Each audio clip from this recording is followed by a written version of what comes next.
tutaramenya ikintu na kimwe kuri Yesu, hari ikintu cyari mu mitima yacu twaramukunda. Kumukorera n'umuriro kandi atabintu byinshi cyane uramenya kuri Bibiri ivyo ivyita urukundo. Imana utiyumvira igihembo na kimwe, utiyumvira merci y'umuntu n'umwe. Ikibazo sinabantu, ikibazo ni wewe nyene. Hinduka wewe nyene, ubikemura indani. Urabiza ati uyu muzi nawe uranduye, igiti ntikizosubira kunana. Ubwira uza aho nyene wumvise Imana.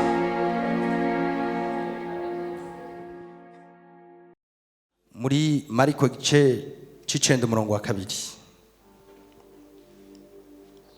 adusomere nimba hari mikrofone. Tugiye kuganira ico nise ibanga ryo kumurikirwa, ibanga ryo kumurikirwa n'umuco. Ego Imisi itandatu ishize Yesu ajana Petero na Yohana na Yakobo, Yesu ajana n'abagabo batatu abadugana igisozi kirekire ari bonyene. Mwumvirize, abadugana igisozi. Abadugana bavuze igisozi bisigura ngo cyari igisozi kirekire.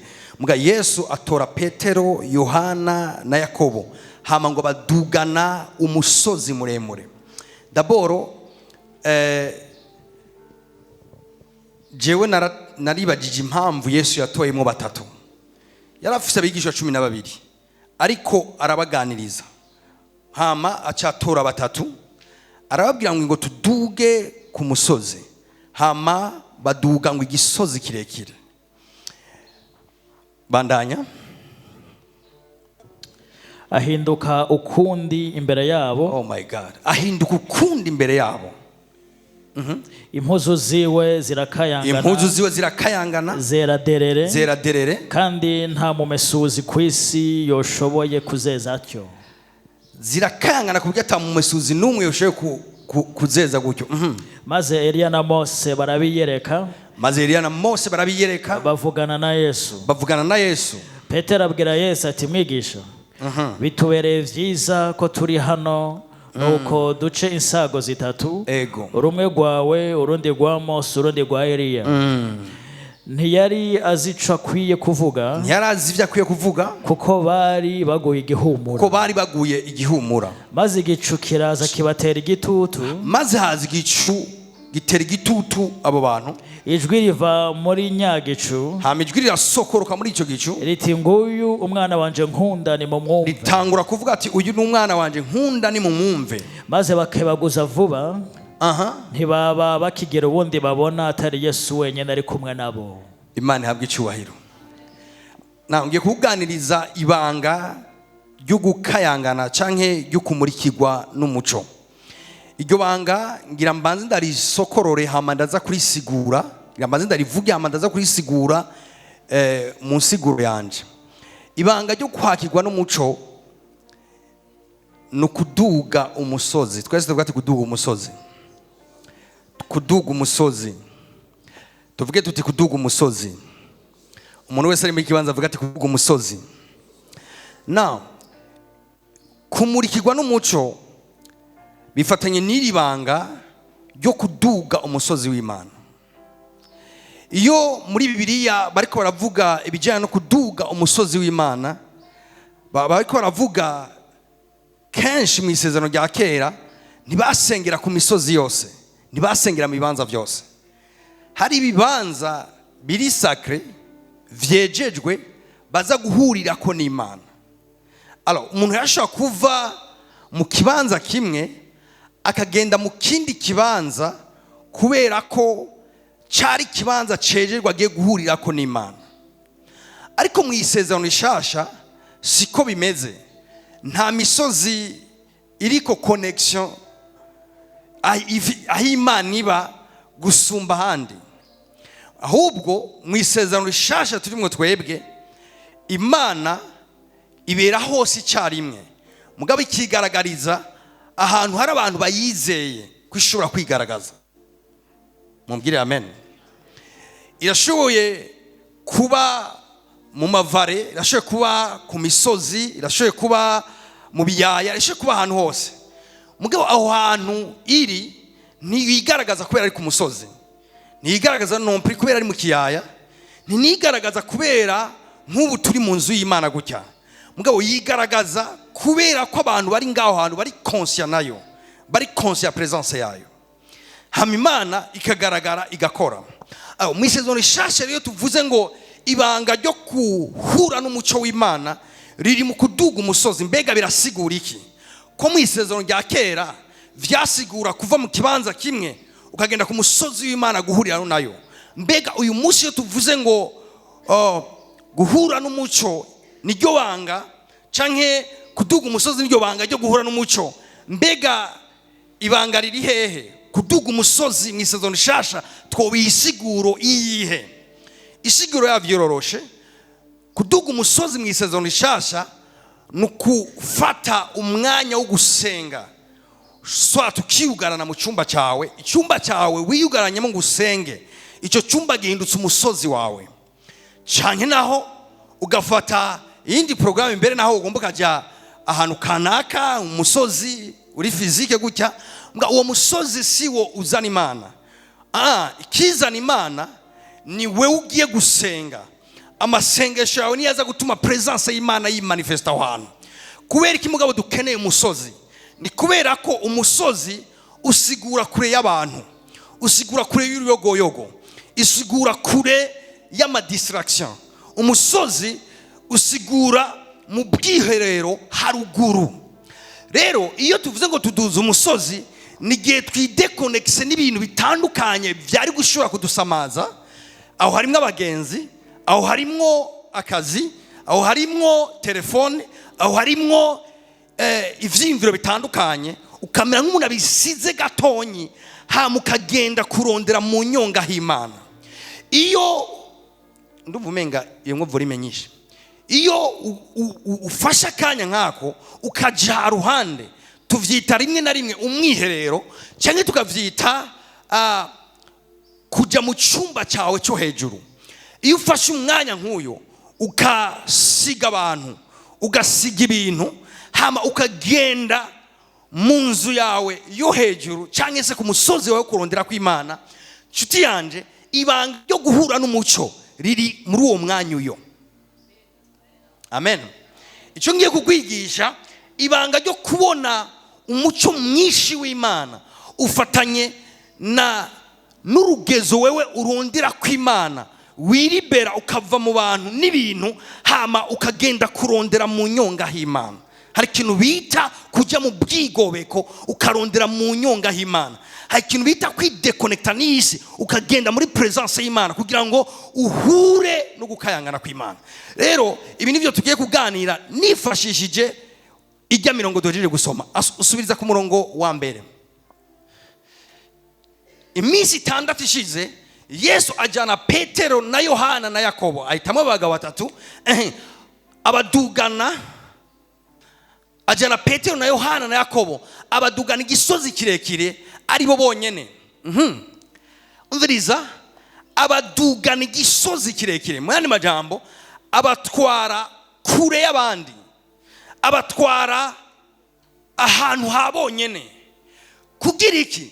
Kugira ngo bashobore kuba conscient y'Imana, kugira ngo bashobore kuba conscient ya presence y'Imana, abatwara handi hantu. Hama mugabo mwumvirize rero ibanga aho rihagaze. Bamaze kuva mu bantu, bamaze kuva muri gwinshi, umvirize ikintu cyaciye kiba bashitse ku musozi, ahinduka ukundi imbere yabo. Inde yahindutse ukundi? Yesu ahinduka ukundi imbere yabo. Yesu baduganye ku musozi ntiyabakiri Yesu wa wundi, abahindukana ukundi imbere yabo. Yesu bagendana, basangira, rimwe na rimwe baryamana, mugabo ku musozi abereka iyindi facette yiwe. Ku musozi abereka urundi ruhande, abereka iyindi shusho batari bamenyereye. Amen. Ku musozi w'Imana ni Imana itwishurira ukunge nimeze, ni twishurira uruhande rwayo tutazi. Nshuti yanje, umuntu wese ari hano ushobora kuba warahuye n'Imana mu buryo bumwe cyangwa ubundi. Mugana gomenda kubwire ko Imana utayihejeje. Imana ifite amafacette menshi, kano kantu nakitije kugira ngo kumbure paruvene kukwigisha icyo bisigura amafase y'Imana. Raba hano, uravye ngaha ubonye kano gakarto, uravye ngaha ubonye agakarto. Mugabo nawe ubonye agakarto hariyo ayandi mafasete yako utabonye. Ino nta uri kurabona, musipoze ko mwese mubona ngaha. Aha nta uri kurabona, aha nta uri kurabona. Mugabo ndashaka kukwereka indi fase yako nkakwereka gutya. Karacyari kagakarto nyene, mugabo mu yindi fasete. Hamwe karanyumva. Karacyari kagakarto nyene kakwishuriye mbwa urundi ruhande utaruzi. Ndashobora hose nkashobora kugahindukiza gutya mu yindi sanse. Iyi sanse yindi ndakwereze uri kubona ya karto nyene, mugabo ibiri ngaha n'ibiri ino si bimwe. Ubwiza buri ngaha n'uburi ngaha si bumwe, kubera ko uri kugenda ubona amafasi atandukanye y'aka gakarto. Harimo karanyumva. Rero Imana ntabwo ifise uruhande rumwe ubwo we uzi. Imana ifise amafasi menshi cyane, amwe muri ayo nturayahishurirwa. Rero tuvuze ngo uku n'ukwezi ko kwagirwa n'umucyo w'Imana, bisigura ngo n'ukwezi Imana ikwereka uruhande rwayo utaruzi. Kuko vy'ukuri ruhari. Hari urundi ruhande we utaramenya, kandi umunezero w'Imana nuko kwishurira mu bundi buryo. Urabona iki kiganza canje ndakikweretse gutya, wovuga ati nabonye ikiganza cyawe. Mbwa ndakikweretse gutya, wabonye kandi ikiganza cyane, mugabo mu bundi bwiza hano ngaha ni hasa. Rero Imana umutima wayo kuno kwezi nuko kukwereka ubundi bwiza bwayo utarabona. Amen. Hari ubwoko bw'ubushobozi bw'Imana utazi. Hari ubwoko bw'ingabire z'Imana utarajya contact nazo. Hari ubwoko, hari ivyumba by'urukundo rw'Imana utarinjiramo. Hari ivyumba by'imbabazi z'Imana utarinjiramo. Ivyo rero kuno kwezi nivyo Mweme yavuze ngo tuzokwinjira muri ivyo vyumba mu izina rya Yesu. Nga ibanga ryavyo umviriza, Yesu babantu nkunda gutanga akarorero bagabe ko ndumva mpava ntanga akarorero. Yesu ari ngaho ariko aragendana na Petero na Yohana na Yakobo na Mariko na Matayo n'abandi. Mugabo wa certain moment aitana abagabo batatu ati ngo tujane ku musozi. Nga ku musozi yaragiye kubereka urundi ruhande rwiwe batazi. Bagezeyo ngo ahinduka ukundi gusha. Bamuravye gutya ujya ni Yesu, ujya ni wa undi twari tuzi, ujya numwe twagendana, niwe muga mu yindi shusho. Amen. Kuno kwezi uzomenya Yesu mu yindi shusho.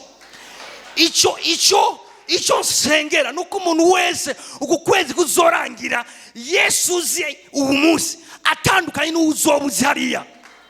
Kubera ko ndabizi n'umunezero w'Imana yuko Imana yawe iguhindukana ukundi gusha, ukayimenya ukundi gushasha. Oh haleluya. Ndimvira ibaze nk'ubu na Karoni hayi, ibaze baravuye ku musozi baramanutse. Mariko, Matayo, Luka n'abandi bibereye hepfo ku musozi mu kiyaya. Yakobo na Yohana na Petero barazi Yesu, baruka na ba Matayo batazi. Kubera iki? Ntibajyanye umusozi, ntibaduganye ku musozi, bamanukanye uwundi Yesu, bamanukanye ukundi irindi yishurirwa rya Yesu. Petero ntiyagumye ari Petero azi Yesu kwa kundi. Mga ba Matayo na ba Mariko n'abande barashobora kuba bagumye biyumvira bati ujya ni Yesu turamuzi. Yesu uzi muri pase agiye kuguhinduka n'undi musha mu izina rya Yesu. Haleluya. Kandi umunezero wiwe nuko akwereka urundi ruhande rwiwe utazi. Umunsi umwe reka nagubure gatoyi muri Bibiliya. Umunsi umwe Imana ihamagara Aburahamu.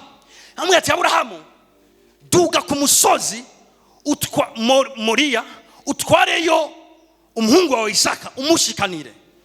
Yari Imana ikeneye ikimazi, nga ikimazi cy'umuhungu wiwe kiremere kuri Aburahamu. Aburahamu aravuga ati it's okay, atora Isaka aramudugana ku musozi, amushikanyeyo. Icyo nkundira umusozi rero ni iki? Ashize ku musozi mukiya yarazi Imana mukeneye kibimazi, nga ageze ku musozi asanga Imana ahubwo imuha ibimazi. Agomba afate Isaka ngo amwice. Imana imubwira ngo no, wageze ku musozi, nuvu niwice Isaka wawe, ngomba ndaguha ikimazi. Ati raba kebuka, raba muri kijya gisaka, uraza kubonayo intama, hamuyitore uyitange mu gishingo cya Isaka.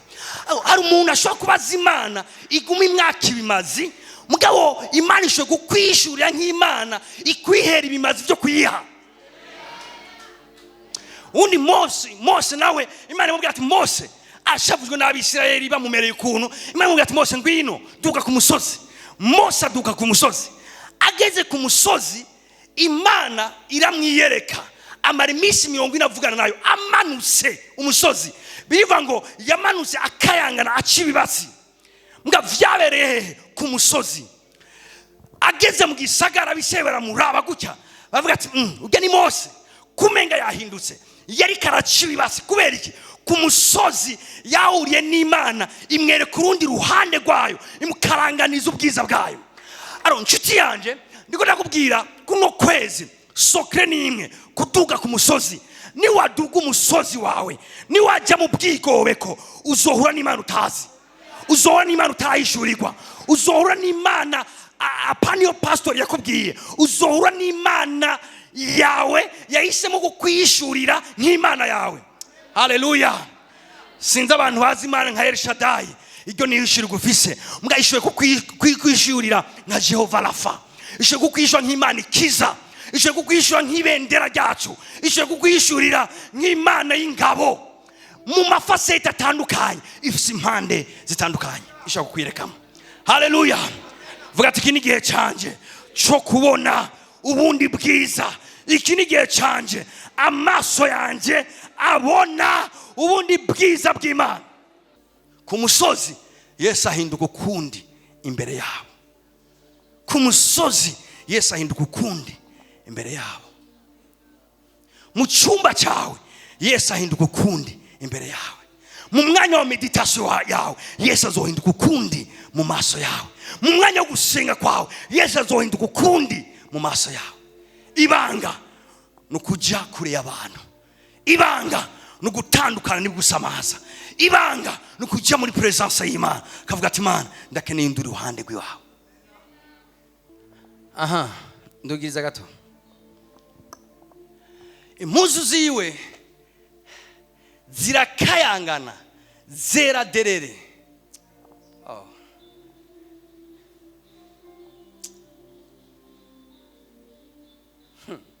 Kandi nta mumesuzi ku isi yoshoboye kuzeza atyo. Ngibi ivy'ubwiza bw'Imana bushoboye gukora. Ubwiza bw'Imana buragukura mu makomparezo y'abantu. Ubwiza bw'Imana buragukura aho ugumugereranywa n'ibintu byakozwe n'abantu. Reka mbenda bivuga indi kuntu.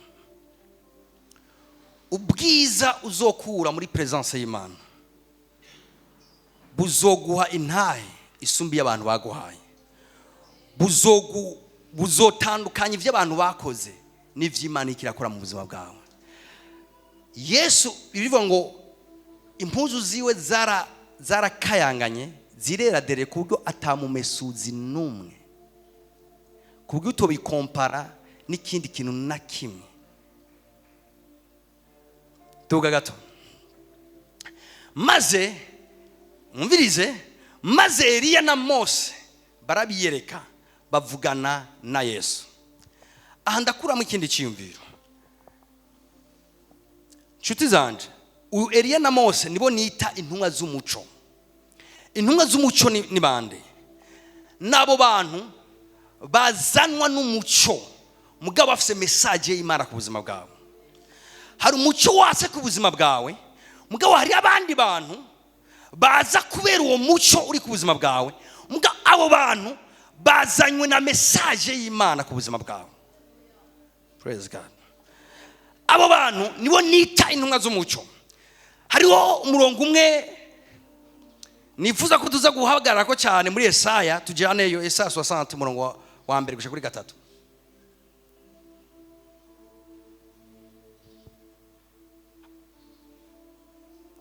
Siziko nyarutse. Avuga ngo haguruka ukayangane kuko umuco wawe ushise kandi ubwiza bw'uhoraho bukaba bukurasiye. Kuko raba umwiza uzotwikira isi, umwiza w'umuzitanya uzotwikira amahanga, ariko uhoraho azokurasira kandi ubwiza bwiwe buzokubonekako. Inyuma y'ivyo amahanga azoza ku muco wawe, n'abami bazoza kugukayangana kwawe. Bano Imana, hagarika gusengera abantu ngo baze mu buzima bwawe. Reka ndakubwira ivyo ugira. Reka mbe no kwidogera abantu ngo ntibaguseruse ko cyangwa ntibakuravye. Reka ndakubwira ivyo ugira.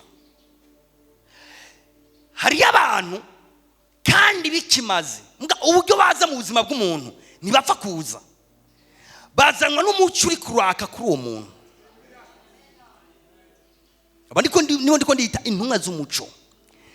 Ubundi n'abantu Imana ituma mu buzima bwawe kandi ifise impamvu. Mbwa ntibashobora guhaguruka atamuco uri kuraka ku buzima bwawe. Bivuze ngo amahanga azoza ku muco. Mu yandi majambo, ivyo ukeneye, uwo muntu ukeneye aza ku muco. Abami ntibapfa kuza, amahanga ntapfa kuza, aza ku muco. Mu yandi majambo, umuco uri kuraka mu buzima bwawe uzodetermina, uzocika sumaku ikwega ubwoko bw'abantu kanaka mu buzima bwawe. Nico gituma umuco umaze kwaka mu buzima bwawe, dori ivyo abantu dori bazoza. Je ndizera ko ari umuntu ashoboye kugenda ahantu mbere hadakunditse akabayo. Nga bivanye n'umuco uri kuraka mu buzima bwiwe, abantu bakaba oblige kumusangayo. Kubera iki? Nibarondera we, barondera icyafise, barondera umuco uri kuraka mu buzima bwiwe. Aro ncuti yanje, tuvuze umuco tuvuze iki? Ndiko ndavuga iyo ngabire Imana yaguhaye. Ndiko ndavuga iyo ngabire Imana ishoboye kuyamplifya, ishoboye kuyiduza gose, ikamurikira benshi bashoboka. Mwese murazi ko umuco utangana. Bibiliya ivuga ngo hari umuco w'inyenyeri, hariho n'umuco w'izuba, hariho n'umuco w'ukwezi. Kubera iki? Ni kubera iyi mico iratandukanye. Uravye umuco w'inyenyeri, undi akaraba w'ukwezi, undi akaraba w'izuba, si mico imwe. Rero ni wowe uhitamo kuba umuco swa w'inyenyeri, swa w'izuba, swa w'ukwezi. Mbwa niba ari inyenyeri bizodetermina abantu baza ku buzima bwawe. Mbwa niba ari izuba naho bizodetermina masse na karite y'abantu bazoza mu buzima bwawe. Nimwiko muranyumva? Abandi ko baranyumva mumbwire amen.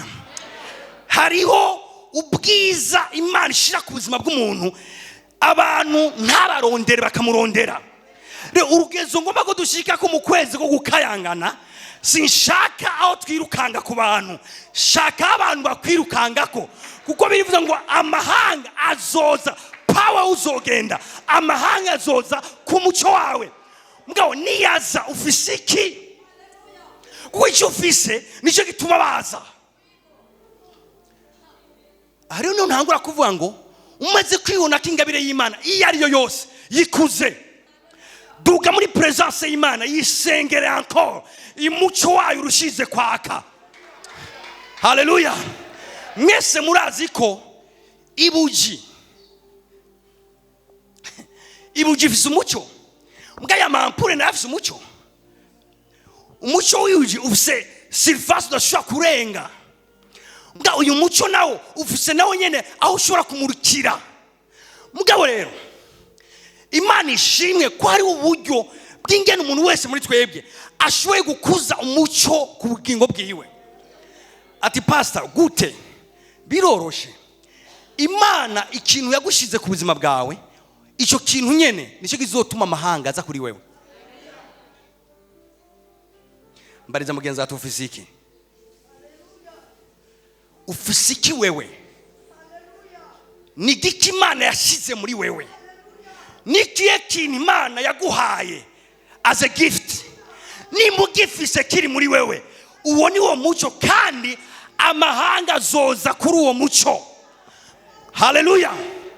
Hari umuntu bivanye n'icyo afise yikwegera ko abantu muri kategori kanaka, mbwakaba n'uwundi bivanye n'icyo afise akikwegera ko abantu mu yindi kategori kanaka.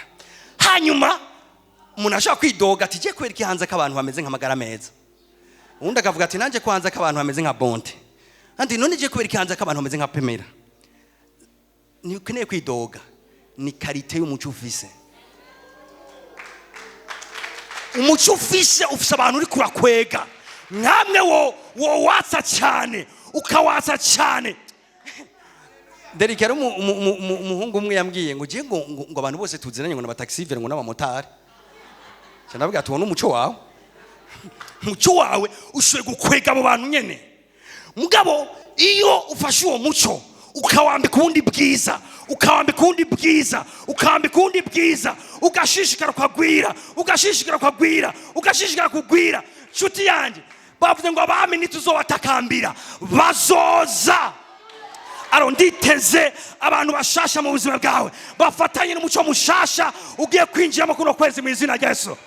Atakarabaya ni kesho y'umuco na karite yawo uri ku buzima bwawe. Ugomba guhindura abantu bakuza ko hindura karite y'umuco wawe. Wewe urinde, ufisiki, uri kujahe, uri kujahe. Ikibitsa Imana yaguhaye cyitwa gute? Uri kugikorera ko gute? Uri kucagura gute? Ivyo uri kura bwato ku kwezi audience yanje izohinduka. Uku kwezi audience yanje izohinduka. Uku kwezi audience yanje izohinduka mu izina rya Yesu Kristo. Ndakanye kugumana babantu nyene mu buzima bwanje, ndakanye kubona babandi nyene mu buzima bwanje. Bibiri ivuga ngo mu nzu kwa Salomo hari urutonde, hari ubwenge, ibintu byose byari bipanze neza, cyari kirimba giteye ubwoba. Mugaraba rero abantu baza mu nzu kwa Salomo ngo baza kwiga ubwenge, baza kuraba abahanga, abanyabwenge, abantu bakomeye bagize ibyo bintu. Umwamikazi w'Isheba araza ageze kwa Salomo, aravuga ngo bari barambariye kwasa neza, bari bambariye ko umunyabwenge. Nana gace kuvyo mbonye, nana gace y'ivyo bambariye, ati kuko sanze ivyo bambariye ari bito paraporo y'ivyo mbonye. Ndavuga ngo abantu bazoza mu buzima bwawe bazosanga urengeye ko bakuvuze mu izina rya Yesu. Ndavuga ngo abantu bazoza mu buzima bwawe bazosange uri hejuru cyane y'ingene bakumvise. Reka mvugisha ku buzima bwanje. Hari abantu bazoza ubatumiye, ubabwira ati pasiteri wanje yigisha neza, pasiteri wanje azogufasha, azogusengera. Mbwa nibashika ngaha bazobona ibirenze ivyo wababwiye mu izina rya Yesu. Bazobona ibirenze ivyo bumvise ku maradiyo n'amateleviziyo, because turi mu kwezi k'umuco. Ni kesho y'umuco. Sinzotakambira umuntu n'umwe, nzoja mu bwigobeko bw'Imana, senge ndondera umunara wanje wo gushibamako, shibameko niriko ndaduza umuco. Abantu bazo bariko baregerana, birivuga ngo unamura amaso yawe urabe, bariko baregerana. Ndugiriza gatonya. Unamura amaso yawe weraguze urabe bose bakoraniye hamwe baza kuri wewe. Kubera iki? Nibapfa kuza sakawe kabazana, ikibazana it's a right. N'umuco, vuga tumuco. Yesu yavuze neza, yavuze ngo muri gisagara cyubatse ku mpinga y'umusozi kidashobora guhishwa. Mugabo rero Kinama ni gisagara, na Kamenge ni gisagara, Mugana Rohero ni gisagara, na Kinindo ni gisagara. Vyose biri ku musozi. Mugabo abantu nibayitamwo hamwe. Ni kibazo cha karite y'icyo gisagara. Ni kibazo wewe vuga ati ndi gisagara, Subivuga cyati ndi gisagara kandi nubatswe ku mpinga y'umusozi. Mu yandi majambo Imana nta numwe yafutse mugabo karite y'icyo gisagara cyitwa wewe, amavare y'icyo gisagara cyitwa wewe, ubwiza bw'icyo gisagara cyitwa wewe nibwo buzodetermina abantu babaho hano. Icyo kizodetermina abantu bakoranira hamwe baziyuri. Ndabona abantu baza mu buzima bwawe mu izina rya Yesu Kristo. Urabona hari umuntu aza mu buzima bwawe akicuza kubona mwaramenyanye, mbwa nundi aza mu buzima bwawe akavuga ati nzorinda fa ntibagere rencontre twagirane n'umuntu. Atumusi duhura n'uyu muntu ndavuga abantu bazoza mu buzima bwawe bazorinda bava mu mubiri bashima Imana, bavuga ngo Imana ishimwe kuba nabonanye n'uyu muntu. Kubera iki? Bazoza kwigira ubwenge kuri wewe, bazoza kwakira umuco kuri wewe, bazoza kubona igicapo cy'umuntu Imana yahezagiye ku buzima bwawe.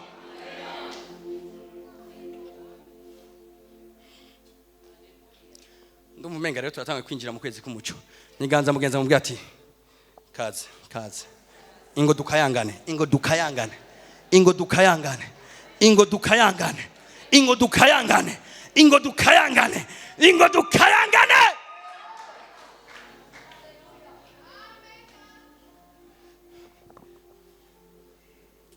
Hari abantu bagiye kuva mu buzima bwawe kubera ko wadugije valeur. Enda kubwire mwumvise Isaka ko umunsi w'igisagara cyamwisavye ati tuvemo kuko uradusumba. Ugiye kuronka ababanyi bashasha, ugiye kuronka abagenzi bashasha bafatanye n'umuco uri kuraka ku buzima bwawe. Uku ni ukwezi abantu bahinduka abagenzi n'ubwoko bw'amatelefoni mugiye kwitaba buzotandukana ubwo muhora mwitaba. Why? Ni kesho abaguhamagara bafatanye n'umuco uri kuraka ku buzima bwawe. Nimbara abantu ko barumva muri gisare basemerera amen nini. Narivuze ngo ubwoko bw'amatelefoni ugiye kwitaba buratandukanye nibwo hora witaba. Why? Ni karite y'umuco uri kuraka mu buzima bwawe. Hari abantu batokurondera bivanye n'ishuri, mbwa abantu bazokurondera bivanye n'ikimana igiye kukugira. Bari oblige hari amakontra ugiye gusinya kuko bari oblige. Ni keso y'umuco Imana ishize ku buzima bwawe. Semera cyane tumuco mwishi utwikiriye ubuzima bwanje mu izina rya Yesu.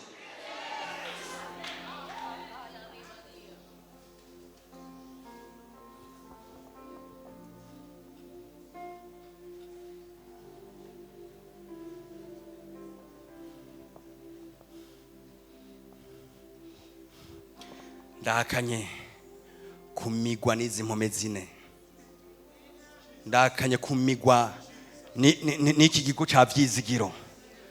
Nk'umuminister ndase kumigwa n'ikigo cya vyizigiro.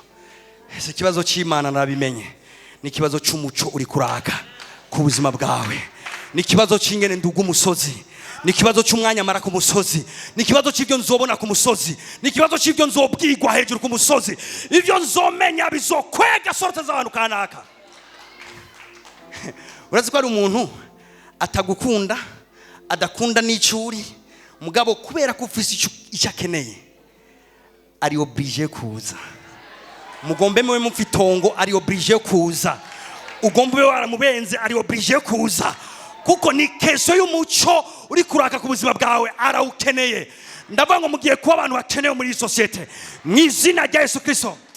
Hari abantu babangaje kubera amadiplome, mbwari bandi babangaje kubera bakenewe. Hari abantu atamuntu abavugira, mbwari abantu bahabwa ikibanza n'ingabire yabo.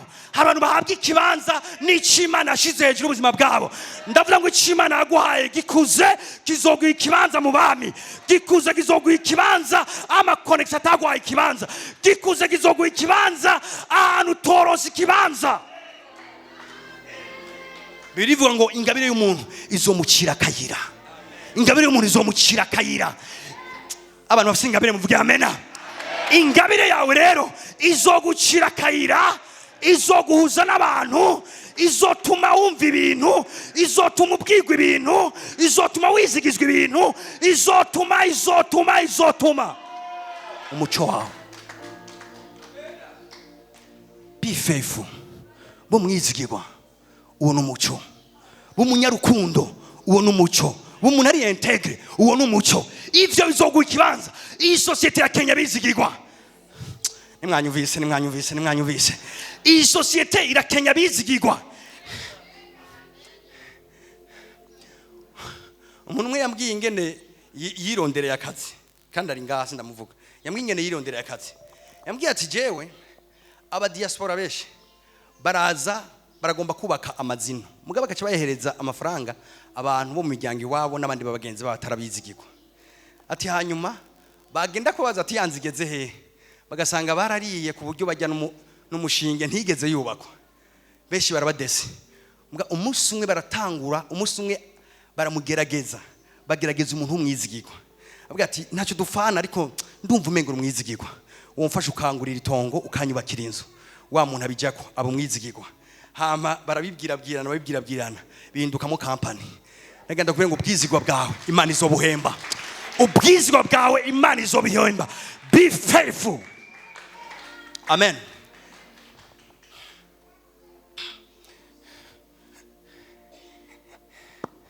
Kandi kantu ngomba nkurimo ngaha, subiza hari yanyu muri Mariko 4:9 haba ngo maze Eliya na Mose barabiyereka.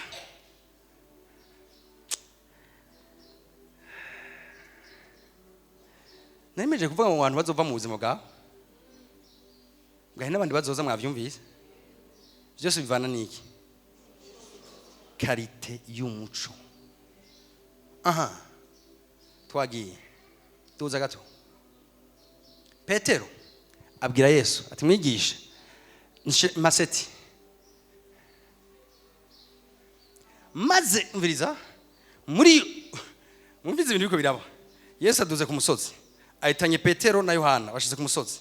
Hama bagezeyo umuco Yesu ahinduka ukundi gushasha, umuco urarasa ahinduka ukundi gusha mu maso yabo. Hanyuma Mose na Eliya barabiyereka. Petero atangura kuvuga amajambo ibi bizobashikira kuno kwezi. Believe me, ibi bizobashikira kuno kwezi. Yanabwira ibintu bibiri umwami yashize ku mutima ngo ndababwire bizobashikira kuno kwezi. Bamwe muzo abantu bahoze cyane bafise amajambo make kuvuga, abandi muzovugishwa n'umunezero ibitaruranye.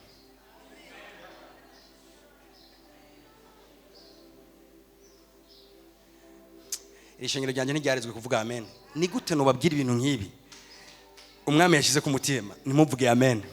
Reka mvuge ibintu bibiri bizobako. Ikintu ca mbere, bamwe muzovugishwa n'umunezero ibintu bitaruranye. Imana izokora mu buzima bwanyu ibintu mutangure kuvuga ibintu bitaruranye, bifatanye gusa n'umunezero w'ivy'Imana yakoze mu buzima bwanyu. Icya kabiri kizoba mu buzima bwanyu. Haleluya. Imana ishimwe. Imana ishimwe. Reka ndakivuge maje gusoma hajya. Ndugiza gatoya. Maze bakebaguza vuba. Nivyo. Ntibaba bakigira uwundi babona. Murabe atari Yesu wenyene ari kumwe nabo. Ndugiza gatoya. Bariko baramanuka icyo gisozi arabayihanikiriza ngo ntibagire umuntu bagira iki badondera. Bamwe muzokwiga guhora. Umuntu wese ahoze suko atacabazi. Hari umuntu abona ubwiza bw'Imana, abona ibintu Imana ikakora mu buzima bwiwe ku buryo ataronka mamo, ataronka amajambo yo kuvuga ivyo bintu, agahitamo guhora. Bamanuka ku musozi bavuga ati ivyo mwabonye biri too much, kugira abantu babitahure vyo bagora muri ihorera. Kuno kwezi muzokwiga guhora. Hari ibintu biba ukabiposta, ngari ibindi biba ntushobore no guposta ivyo bintu. kuko biri very very tough, ni binini cyane, birahambaye, birakomeye ku buryo hagufasha abantu byo batsitaza, kuko byo gusaba kuba bari mu kirere wari urimo kugira batahura ivyo bintu, byo gusaba kuba bari muri iyo presence wari urimo kugira bumve ivyo bintu vyari byo. Ivyo nivyo zobako kuno kwezi mu izina rya Yesu Kristo. Muzobona ibintu, amajambo yanyu ahere, amajambo abandi mutangura kuvuga ibitaroranye. Kubera iki? Umunezero w'ivy'Imana iriko irakora mu buzima bwanyu. Mwinjire mu kwezi kwanyu k'umuco mu izina rya Yesu. Ndasubiramwo, ibintu bikomeye mbere kana bigundi kuntu abantu bakomeye Imana yafise ihinguriro ibahinguriramwo.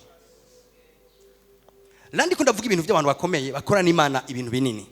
Mugana ngo ndababwire ko abo bantu barafise ahantu bahingurirwa. Niho ndiko ndakubarira. Bahingurirwa ku musozi, mu cyumba cyo hejuru.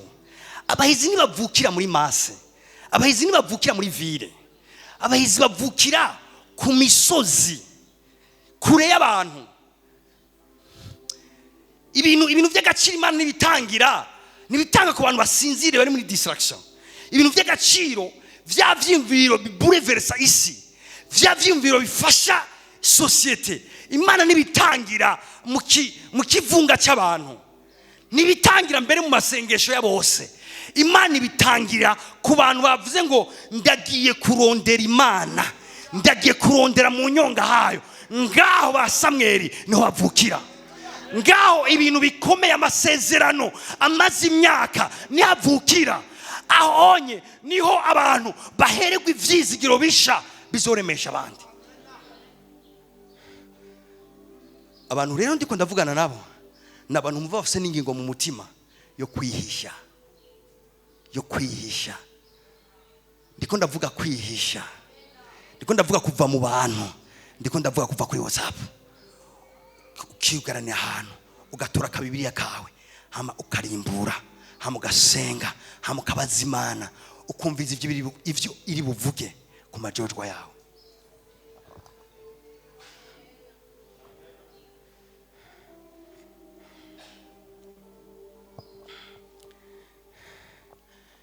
Kamvuge icyanyuma, bariko baramanuka icyo gisozi, arabayihanikiriza ngo ntihagire umuntu badondorera ivyo babonye. Umwana w'umuntu atarazuka avuye mu bapfuye. Twibandanirize. Babika iryo jambo, basiguzanya ivyo kuzuka mu bapfuye ivyo ari vyo. Umurongo ndondera uri hejuru, uri usubira hariya nko kuri 2 kandi ndondera kare hariya hejuru. Iminsi 6 ishize Yesu ajyana tuza gato,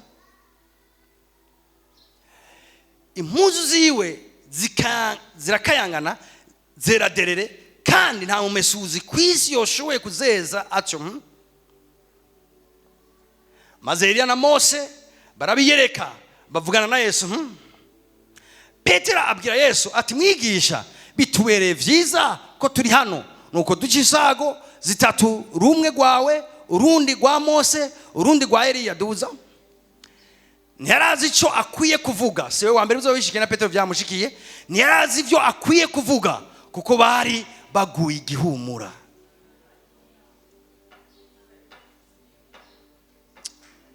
Kenshi dukunze kugwa igihumura iyo hatubaye ibintu bibi. Mugabo uko kwezi k'umuco nimuzogwa igihumura kubera hababaye ibintu bibi. Muzogwa igihumura kubera umuco Imana ibarasiye uvuye mu nyonga hawe. Duza gato. Maze igicu nahanashaka, maze igicu kiraza kibatera igitutu. Ijwi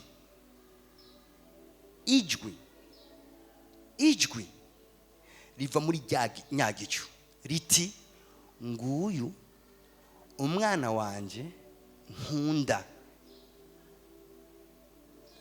Shaka gakurikira nico nita instruction, ni mumwumve. Bari Imana nyumvize ikintu kimwe. kimwe mu bindi bintu duhurira ku musozi, ikindi kintu twakirira ku musozi uvuyeyo ibintu byose bihabwa itegeko ryo kukumvira. Icyo ngiye kurangiriza ko umuco ugiye kurasira ubuzima bwawe uzotuma ibintu bihabwa itegeko ryo kukumvira. Ibintu byose birafise amatwi mbwa ntivyumvira bose. Ingwara irumva mbwa ntiyumvira bose. Ubukene burumva mbwa ntibwumvira abantu bose. Ibintu bitandukanye, imisozi, inzuzi, imiyaga birumva. Imana yabihaye amatwi. Mbwa ikitabihaye nukumvira abantu bose. Mbwa birafise ubwoko bw'abantu vyumvira. Birafise uruha umuce w'abantu byumvira bitabajije. N'abantu bazi kwihisha muri presence y'Imana bagahura n'umuco, bavuyeyo bavanayo autorité, bavuyeyo bavanayo ububasha, bavanayo ijwi risemerera ribwira ibintu byose atuye umuntu mu mwumvire. Idayimoni zisa amatwi mbwa ntizumvira bose, zumvira abantu bahawe autorité, bahawe ububasha ati hey aba bantu mubumvire. Alors birashoboka ko hari ibintu byinshi vyigize bisika mu buzima bwawe vyari birindiriye ku kwezi kugira ngo urasigwe n'umuco, hama uvane ijambo rivuga ngo mwumvire, mwumvire, mwumvire, mwumvire. Ibi vyavuzwe kuri Yesu mwibuko ari we. Musi umwe yahagaze mu kiyaga abwira umuyaga ngo ceceka. Abamuraba bacavuga ngo uyu n'umuntu ki ko ikiyaga n'umuyaga bimwumvira. Si kesho y'umuntu ki uwamuvyaye aho yize n'ivyo atize. Si kibazo c'ivyo, ni kibazo ca amara ku musozi umwanya ngana gute niyo autorité yakuye ku musozi. Asubiye inyuma umunsi umwe asanga abigishwa bakesheje amajoro birukana impwemu mbi. Baramubaza ati mwigisha atuye umuntu impwemu mbi zaza kutwumvira. Tumubaza ku mwanya Yesu arazirukana. Azirukanye baca bamubaza ati none habaye iki? Ko twebwe twamubwiye mu majambo nyene izo mpwemu mbi zinga kugenda. Mbwa ukaza ukayasubiramo zikaca zigenda. Yesu cyabwiye ati si kibazo cy'ivyavuzwe n'ingene biri formire. Ni kibazo wewe ku musozi urahazi. Umare umwanya ungana gute? Murazinanye n'Imana. Hari autorité wakuye ku musozi. Abahungu basikeho baja imbere y'imwembe barazirukana. Cyaze babwiye ati atumviriza turabatabagura. Bamujako baratabagura abahungu. Hanyuma bamubaza ikibazo cyantangaje ngo Paulo turamuzi na Yesu turamuzi, wewe rero urinde? Myani majambo iyo autorité wayihawe nande? Kutaremereye ko majambo yawe ari empty, ko presence yawe atakisigura, kuko umusozi tutakuzi. Urashaka kutugwanya mu kiyaya utatugwanje ku musozi? Urashaka kugomba kutunesha mu kiyaya ku musozi utatunesheje? It's impossible. Reka ndababwira n'Imana tugiye gutsinda intambara nyinshi tuzisindiye ku musozi. Ibyo mu kiyaya n'ingaruka biriko biraba ku musozi. Hallelujah. Anterebo shakarabaya. Harabasi bagiye gusubizwa inyuma mu buzima bwawe just kubera ikintu kimwe, warose autorité, warose manto ya autorité ku musozi. Abagabo bamwe biga ibyo kuvugishwa bafise titre imwe ngana niya Elisa. Elisa abwiye ati je nabonye Eliya ko agomba kuduga, ati natwe twabibonye. Bati je rero nahisemo kumukirikira, ati none umukirikira ko n'ubundi kwagira gende. Ati muga je ndazi ikintu kiri ku buzima bwiwe ndagikeneye, ndakeneye ya autorité, ndakeneye ubuntu. Basigara ngaho babandanya bavugishwa, nawe ajana na Eliya. Eliya amubwira ati ndabona determination yawe, ndabona icyo ushaka. Kuno kwezi abantu bagiye kumurikwa n'umuco n'abantu bazi icyo bashaka, bazi naho bakirondera. Muzobona umuco mwinshi umurikira ubuzima bwanyu. baca baragenda mubwira ati kubera iyo determination yawe, kubera uzi icyo ushaka kandi utari pre kukirekura, nanjye nditeguye, niwambona nduze uraza kwakira autorite. Araduga arakira umutamana, Elisa akira umutamana, arasubira inyuma, bajyana nawe bibaza ngo Elisa aracyari wa wundi mugabo, n'umugabo w'icaniro, n'umugabo ajya ku musozi, n'umugabo azi icyo akeneye, naho cyo mukutashe arazi icyo akeneye kandi ari pre kugiharanira. Bamubona umenga aragaragara, bashikiye Yorodani arayigabura. Ahejeje kuyigabura bati kuvyukuri cya kintu yahabira, kuvyukuri cya kintu cyatuma dusiga. Erega biraryoshe kuguma muri mase, biraryoshe kuganira n'abantu, biraryoshe. Elisa waza gutari kumuryohera kugumana n'abandi biga ibyo kuvugishwa, bakaguma bavugishwa. Ugomba icyo abandi badafise, jya ku musozi batarajyako. Wanyumvise? Ugomba icyo abandi badafise, duga umusozi bataraduka. Jya hejuru, injira mu bwikobeko, jibwina, gire indirimbo niyo ziri, king indirimbo niyo ziri. Pempote stati mufisano mu gisagara, imana izobashyira hejuru, ururimbo rumwe rwo bureversa igisagara cyose. Ni keso yaho gwavuye n'amavuta gwavanyeyo ku musozi w'Imana, ni abantu bakayanganira ku musozi w'Imana. haraduha uburemerezi. Twese turi abana b'Imana, ngani dupima ibiro bimwe misi imwe. Mwanyumvise? Waravuze ubwa kabiri, mbwa mwisi imwe ndupima ibiro bimwe. Hari abantu bapima amarobo, abandi bapima amanusu, abandi bapima ibiro. Agaragaye ni mujeya, arateye ubwoba. Agishika ibitava ku Mana byose bitangura gukoma induru, ati twemerere tugende utaravuga. Kubera iki? Araremereye, afise ibanga n'Imana, n'umuntu yibera ku musozi. Question is this: umusozi wawe n'uyuwe? Ni hehe wibana wenyine n'Imana muri babiri? Ese urafise? Utafise? Uyu mugoroba warondere, urondere ikibanza cyawe cya visitation. Imana nisanga abantu hariho hose, umuco w'Imana usanga abantu hariho hose. Abantu barafise ahantu bahurira n'Imana. Abantu bose Imana yahamagaye yabanje kubabwira ngo va mu bantu. Abantu bose Imana yahaye ibintu bikomeye, yababwira ngo banza mwitandukanye n'ivyo, ingo mu bwigobeko bwanje. Ndafise byinshi, nama ndyoherwa igihe cyose nibutse ko muri stoke y'Imana haracyariyo version yanje nziza itarasohoka. Nari mvuganye nawe, muri stoke y'Imana hariho version nziza ya wewe itarasohoka. Uko kwezi rero ndayikeneye mu izina rya Yesu. Ndakeneye version yanje shasha. Kumbure utarambonamo, ushaka ukwezi wo tutangaza, ushaka ukwezi wo kwiha indi identity mu gisagara, ushaka ukwezi wo gufata ukundi, wo kubona ukundi. Ni kesyo y'uburemerezi bwawe in the name of the Spirit. Amashimesho ku mwami wacu.